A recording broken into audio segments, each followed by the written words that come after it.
Hello folks, and welcome back to True Stories with me, Sherry Wiens. I hope you guys are having a safe and happy week, and today's story is going to be an update on Jake Thomas Patterson.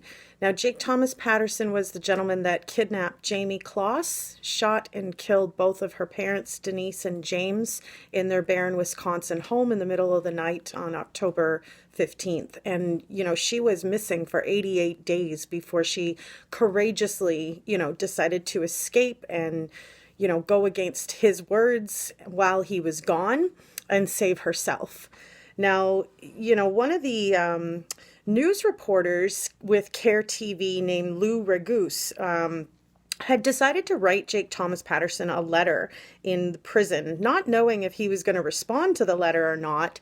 He ended up doing so. And there was a few questions in there that, they had asked him why he did what he did and what was the reasons behind this, and had he had any history of wanting to do this in the past. And it's pretty intense when you hear the responses that Jake gave to him. Now, he states that he had no long-term plans of what he was going to do with Jayme, and that perhaps he had thought about doing some things like this when he was a teenager. And, his reasons are very complicated, in which that he didn't fully disclose, I might add. When Jake Thomas Patterson was asked about his family coming over to visit and sort of how that happened, that he was able to successfully hide Jayme from his parents and his brothers, his family coming over to visit. And, Jake Thomas's Patterson's response to that was basically that it was a scheduled regular visit time, and that every Saturday when his father was due to come by the house was the day that Jayme would be hiding. So it's unclear what had happened perhaps during the rest of the days that they were, spending time together, and, how much he gave her for food and how he was able to sort of sustain and look after her during the time that he had her. 88 days is no small amount of 3 square meals a day type of thing, or not, and being trapped underneath a bed for 12 plus hours weekly, so he stated that, it was fairly frequent that the visits were scheduled in a sense. And that was the way that he was able to successfully hide Jayme. And not to mention the fact that the family respected his own personal boundaries and space, and they didn't really go in. They never went into his room, so they never had a reason to check and go in there. And that was just something that the household had always done for each other. And that's why they never went in his room. Personally, I would have been a little bit questioning about why there was, this loud music coming from the other room when, we're all sitting in the living room or something like that. It just kind of made no sense. But he was worried that she might make a noise or a sound, and then they would hear that and in turn ask him who's in the other room, right? So he did do, some precautions in sort of covering up his tracks, but he also stated that it wasn't entirely completely premeditated, and that there was some sort of lack of planning to his, plan with kidnapping Jayme Closs. One of the questions, interestingly enough, goes into the fact that he followed this case from his phone, and he had also, in fact, followed the BTK killer and Ted Bundy.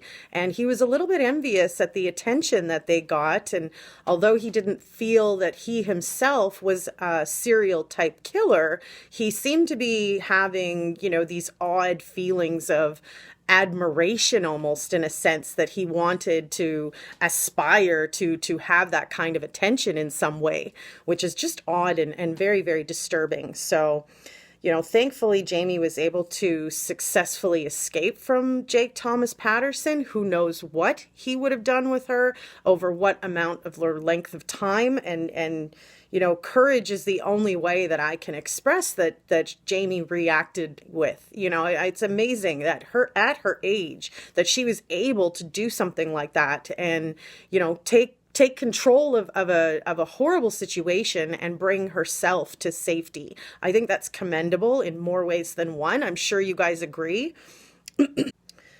Now, another portion of Jake Thomas Patterson's letter states that he doesn't plan to prolong this trial process. He understands, in a sense, what he's done wrong, and he really just plans to plead guilty. Now, whether or not that actually comes true, we'll have to wait for the hearing. He is due back in court on March 27th, so I'm hoping to have that information on the forefront for you guys. I know that we've all heartfelt fully followed this story, and I mean, it's just it's not something that I just want to drop and forget about because Jayme is safe. I want to see the justice happen to Jake Thomas Patterson for having taken away her parents and, you know, audaciously just took her and brought her to his home. And for what? You know, what was the point or the plan? I mean, thank God she's alive, safe. But absolutely brutal that somebody could have all of this forethought just by seeing a person climbing onto a bus in a public spaced area, excuse me, in a public spaced area, and then having to, you know, take her against her will, drag her past her parents, and proceed to, you know, put her into the trunk, you know, bound by her feet and her hands. So, you know, absolutely traumatizing an experience that she had to go through. So I commend her for her strength to come out of that and save herself.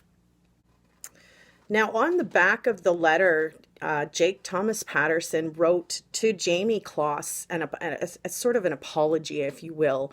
In bubble letters, he wrote, "I'm sorry, Jayme."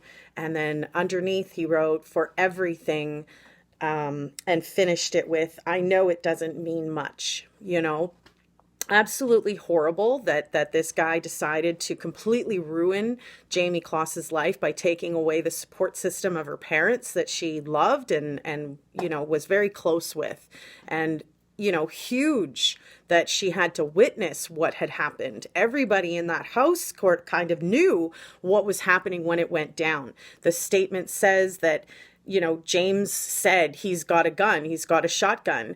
And it was known in the household, in the family, right then and there, that there was problems, trouble, and trauma that was coming. And then soon enough, bang, there was the shot, and her father is down, and someone's kicking in the door and going in, you know, that her mother's frantically, you know, sheltering her in the bathroom before he finds them in there and, you know, proceeds to eventually kill Denise and take Jayme out of the house past all of this. So absolutely heartbreaking. I'm not going to cry. I'm going to hold it together here.